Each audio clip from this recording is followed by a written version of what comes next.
Long ago, in the heart of a flourishing kingdom, there ruled a wise and gracious queen named Elanor. Her castle was a beacon of wealth and prosperity, with grand halls and gardens admired by all who visited. Yet, beneath the grandeur, Queen Elanor carried a secret, a longing to connect with her people and ease their struggles. Queen Elanor often stood at her tower window, gazing at the bustling marketplace and the tiny homes dotting the horizon. While the nobles dined in excess within the palace, many in her kingdom went to bed hungry. This weighed heavily on her heart. One evening, under the soft glow of the moonlight, she wandered to the farthest corner of the palace grounds, a neglected patch of land overgrown with weeds. There, an idea took root in her mind. The next morning, Elanor donned a simple cloak and ventured to the marketplace disguised as a commoner. She purchased seeds of every kind, vegetables, fruits, herbs, and flowers. Returning to the neglected land, she rolled up her sleeves and began to clear the weeds herself. The work was backbreaking. Her delicate hands soon blistered and dirt-streaked. But Elanor found joy in the labor, feeling a deep connection to the earth. Day by day, she worked in secret, rising before dawn and sneaking out under the cover of darkness.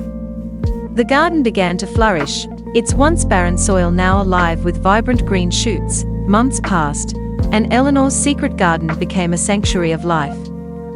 There were rows of plump tomatoes, crisp lettuce, fragrant herbs, and bright blossoms that swayed in the breeze.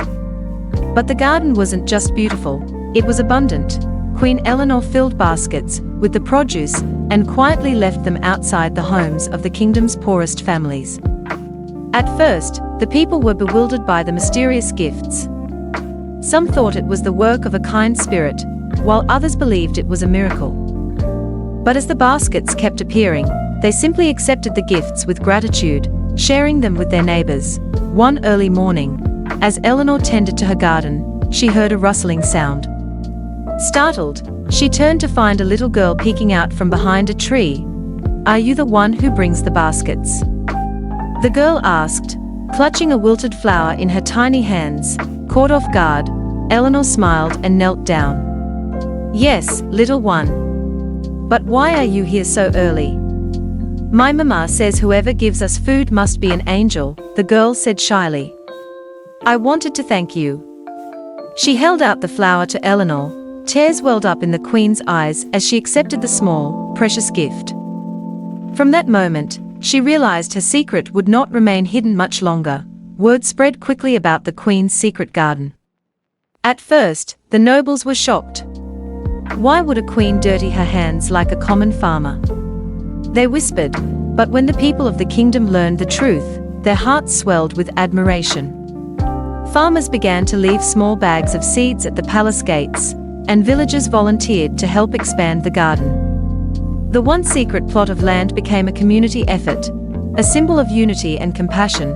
Queen Elanor, no longer needing to hide her work, welcomed everyone to the garden. She encouraged her people to plant their own gardens, teaching them that even a small patch of land could yield enough to share. Over time, the kingdom changed. Villages blossomed with gardens, and no one went hungry. The tradition of sharing the harvest spread, creating bonds between neighbors that strengthened the kingdom. Queen Eleanor's secret garden was no longer just a place. It was a legacy of kindness and selflessness that transformed her kingdom. Moral kindness, even when unnoticed, creates lasting change. Eleanor's actions taught her people that small, selfless acts could grow into something far greater. Her legacy lived on, not in the castle's grand halls, but in every garden that brought life and hope to her kingdom.